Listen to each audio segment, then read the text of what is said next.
오늘은 에스라 7장 말씀 함께 살펴보며 하나님 주신 은혜를 같이 나누기를 원합니다. 우리가 지난 시간까지 1장부터 6장 에스라 전반부의 내용들을 우리가 살펴보았습니다. 전반부에서 우리가 어떤 내용들을 보았습니까? 이스라엘 백성들의 귀환한 공동체, 그렇게 귀환한 이스라엘 백성들이 대적들의 공격과 여러 회방과 그러한 방해에도 불구하고 끝내 성전을 완공하였던 그러한 성전 재건의 과정들을 우리가 볼 수 있었습니다.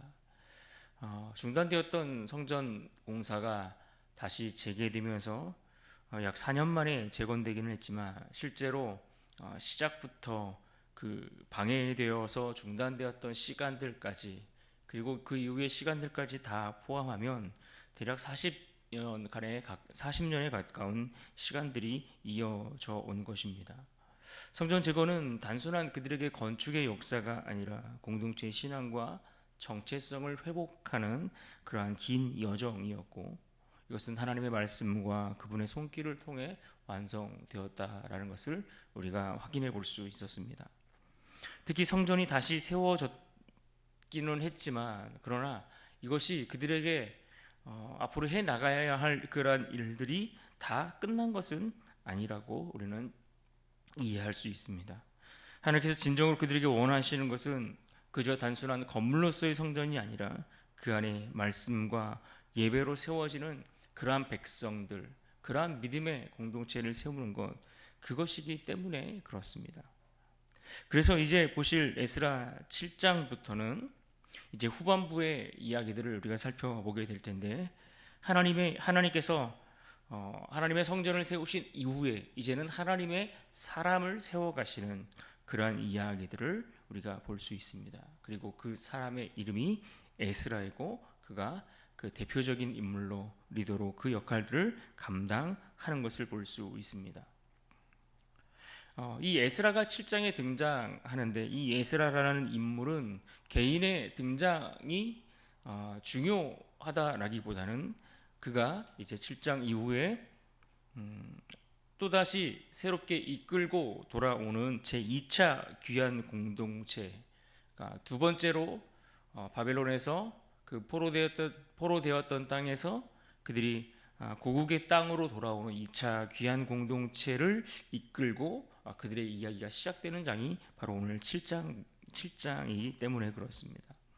1차 귀환 때에 총독 스룹바벨과 대제사장 여호수아가 이끌었던 1차 귀환 공동체가 와서 그들이 했던 일이 무엇입니까? 성전 재건. 이 성전 재건을 목적으로 1차 귀환자들이 돌아오고 그들이 고레스 원년에 그렇게 복귀했다고 한다면 이제 2차 귀환은 에스라가 이끌어 많은 이들이 함께 돌아오게 되는데 그들이 돌아와서 하고자 하는 일은 무엇입니까? 바로 말씀의 회복과 영적인 개혁과 또 신앙 공동체의 재정비를 이끌어가는 일에 책임을 감당하는 것을 볼 수 있습니다. 그래서 오늘 말씀처럼 아닥사스다 왕 제7년에 2차 귀환 공동체가 돌아오게 되는 것을 볼 수 있습니다.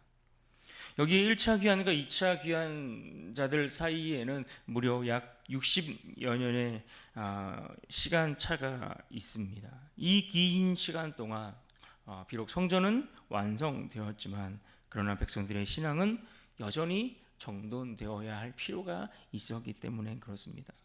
그래서 하나님은 이 성전을 다시 세운 후에 이 말씀과 율법으로 백성들을 새롭게 세워나갈 지도자 이 에스라를 선두로 그들 가운데 보내고 세우신 것을 우리가 볼 수 있습니다.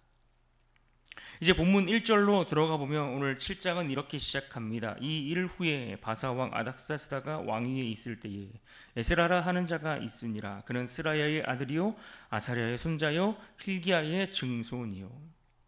에스라 7장은 이처럼 이 일 후에라는 말로 시작을 합니다. 이 일 후에.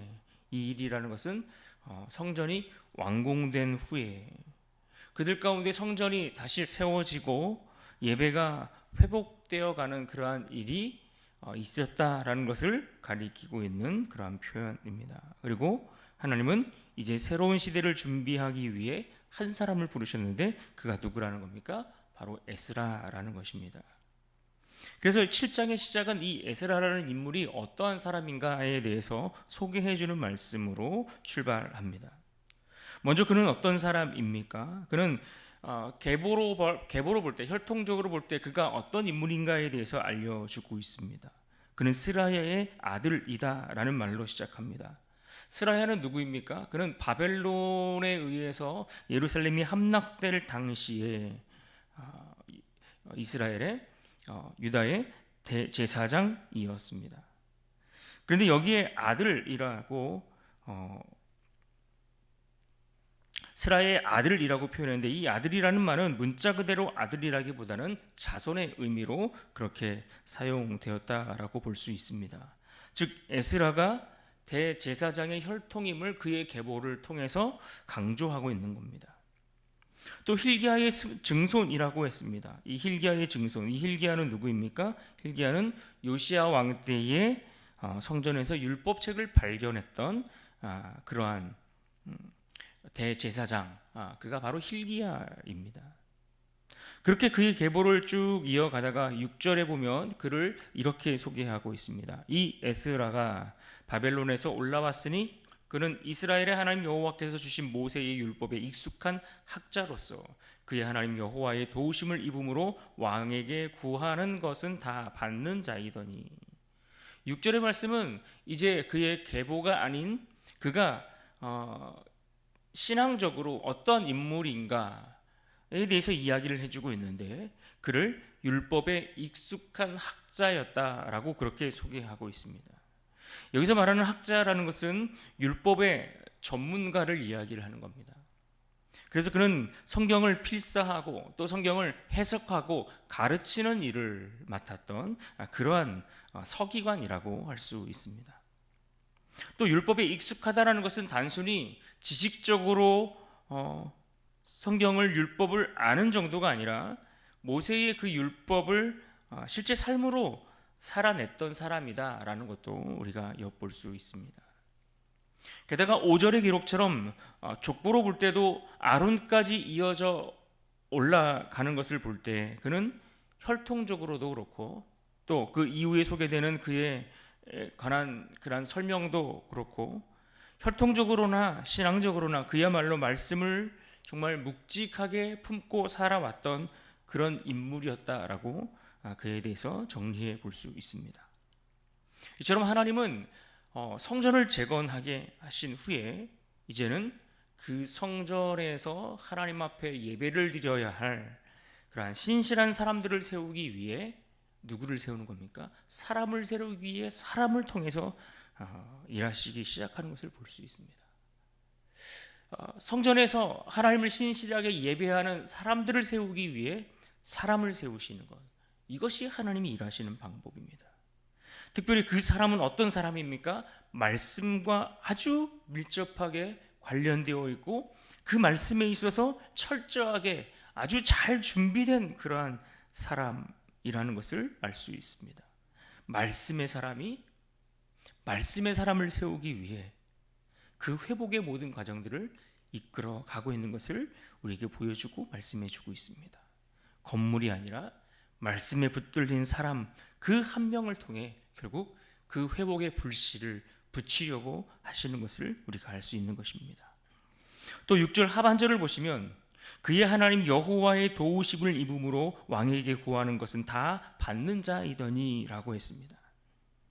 이처럼 에스라는 당시 왕이었던 아닥사스다 왕의 총애를 받는 사람이었습니다. 그래서 그가 구하는 것은 무엇이든지 허락받았고 그가 가는 길마다 하나님의 손이 함께 하셨다라고 말씀하고 있는 것을 우리가 볼 수 있습니다. 그리고 에스라 7장 10절에 보시면 이렇게 말씀을 이어가고 있습니다. 에스라가 여호와의 율법을 연구하여 준행하며 율례와 규례를 이스라엘에게 가르치기로 결심하였었더라. 지금 이 10절 말씀을 보시면 에스라가 지니고 있었던 그의 정체성이 어떠한가를 가장 선명하게 우리에게 보여주고 있습니다. 이 9절의 말씀을 크게 세 부분 정도로 나누어서 우리가 볼 수가 있는데, 먼저는 그가 연구했다라고 했습니다. 여호와의 율법을 연구하여. 이 연구했다라는 것은 그가 말씀을 깊이 묵상하고 또 배우는 그러한 삶의 태도를 지니고 있었다라는 것을 의미합니다. 그런가 하면 그는 또한 준행했다라는 표현도 덧붙여지고 있습니다. 준행했다라는 것은 그가 말씀을 먼저 자신의 삶으로 살아내는 사람이었다라는 표현입니다.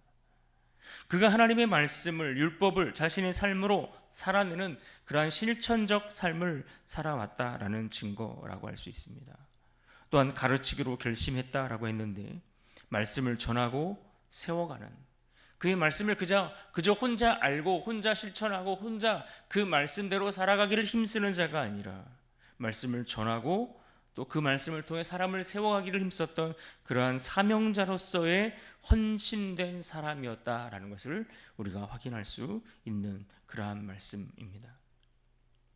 이처럼 말씀은 지식의 영역에서 삶의 영역으로 흘러가야 합니다.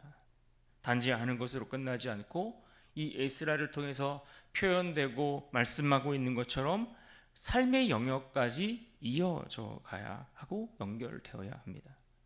특히 에스라가 결심하였던 것처럼 말씀을 전하기에 앞서 자신이 그 말씀을 살아내야 하는 것을 우리는 알아야 합니다. 그런 면에서 에스라는 우리들에게 좋은 모델이라 할 수 있습니다.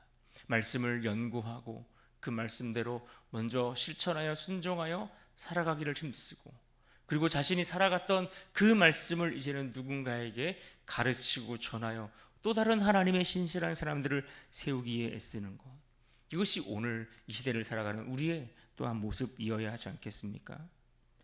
계속해서 본문 14절을 보시면 이렇게 말씀합니다. 너는 내 손에 있는 내 하나님의 율법을 따라 유다와 예루살렘의 형편을 살피기 위하여 왕과 7 자문관의 보냄을 받았으니. 지금 에스라는 아닥사스다 왕으로부터 완전한 지지를 받고 있는 것을 우리가 알 수 있습니다. 14절의 말씀처럼 이 예루살렘으로 올라가 율법을 전할 그러한 권세를 그가 부여받았습니다.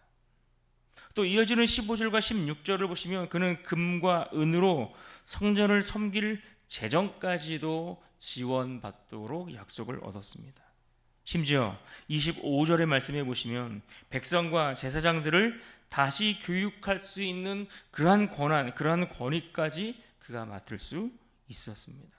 그리고 그에 대한 에스라의 고백이 이어지고 있는데 그 고백 28절 말씀을 보십시오. 또 나로 왕과 그의 보좌관들 앞과 왕의 권세에 있는 모든 방백의 앞에서 은혜를 얻게 하셨도다. 내 하나님 여호와의 손이 내 위에 있으므로 내가 힘을 얻어 이스라엘 중에 우두머리들을 모아 나와 함께 올라오게 하였노라. 여기 보면 내 하나님 여호와의 손이 내 위에 있으므로, 여호와의 손이 그 위에 있었다라는 이 표현의 말씀은 오늘 본문 7장 전체를 요약하는 그러한 말씀이다라고 할 수 있습니다. 그래서 오늘 본문에도 이러한 표현들이 반복되는 것을 확인할 수 있습니다. 하나님의 손이 함께 하실 때에 사람도 왕도 사명도 다 일어나게 되는 것을 보는 것입니다. 분명 에스라를 인간적인 시각으로 바라보면 사실 그는 그렇게 대단한 사람이라고 보여지지 않습니다. 왜 그렇습니까? 그가 아무리 혈통 있는 어떤 아론 계열의 제사장이라 할지라도 그는 실제로는 유배지 출신의 제사장에 불과합니다. 그냥 포로로 끌려와서 제사장의 혈통을 지니고는 있지만 포로로 끌려온 한 사람에 불과하고, 그가 율법에 대해서 많이 알고 또 그것을 가르칠 만한 실력을 가지고 있다고 한들 그의 처지가 그리 대단해 보이지는 않는다라는 것입니다. 그것이 현실입니다. 이스라엘 백성들이 살아갔던 당시의 현실이라는 겁니다. 그러나 하나님의 손이 함께하자 그는 나라를 움직이고 영적 회복을 이끌었던 그러한 지도자가 되었던 것을 우리는 알 수가 있습니다. 그러니까 그가 실력이 있어서 세움받았다라기보다는 하나님의 손이 그 위에 임하니, 하나님의 손이 그와 함께 하시니 그의 길이 열리고 또 그의 사명이 열매를 맺어 가는 것을 우리가 보는 것입니다. 하나님께서 세우시는 사람에게는 사람의 마음도 열어주시는 것을 우리가 확인하는 것입니다. 그렇게 에스라는 이처럼 왕의 지지를 받았고 특별히 하나님의 뜻을 이루는 도구로 귀하게 쓰임 받았던 인물이다라고 할 수 있을 것입니다. 이처럼 오늘 에스라 7장은 하나님이 성전이 세워진 그 이후에 하나님께서 진정한 하나님의 백성들을 회복하기 위해 말씀 회복의 운동의 그 출발선을 보여주는 장면이다라고 말할 수 있습니다. 하나님은 성전을 세우셨고 이제는 그 성전에서 말씀을 다시 울려 퍼지게 하시는데 그 일을 위해 하나님은 말씀 앞에 자신을 준비한 그 한 사람, 말씀 앞에 그 말씀대로 살아가고자 애를 썼던, 그 말씀을 자신의 사명으로 알고 그 말씀을 가르치는 일에 헌신하고자 했던 그러한 한 사람 에스라를 세우시는 그 모습을 오늘 우리가 보고 있는 것입니다. 이것은 오늘날도 마찬가지입니다. 하나님은 여전히 하나님의 말씀을 통해 공동체를 회복해 가기를 원하십니다. 이 사회, 이 민족, 이 나라, 이 땅, 열방을 하나님의 사람들을 통해서 특별히 하나님의 사람이 말씀으로 준비되어 그 말씀을 통해 회복해 가기를 원하신다라는 것입니다. 말씀을 연구하고 말씀을 살아내고 말씀을 전하는 사람을 통해 하나님은 지금도 믿음의 가정과 또 믿음의 공동체, 교회를 세워 가시는 것을 우리가 기억할 수 있기를 바랍니다.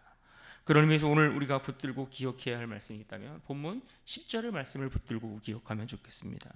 10절 말씀 우리 한 목소리로 같이 읽겠습니다. 10절입니다. 시작. 에스라가 여호와의 율법을 연구하여 준행하며 율례와 규례를 이스라엘에게 가르치기로 결심하였었더라. 말씀을 연구하고 준행하며 가르치기를 결심하였던 에스라의 모습처럼 오늘 우리가 하나님 앞에 말씀으로 무장하여 이 마지막 시대 가운데 하나님이 주신 그 귀한 사명을 감당해 나가는 귀한 사명자로 쓰임받는 우리 모두가 될 수 있기를 주님의 이름으로 축복합니다.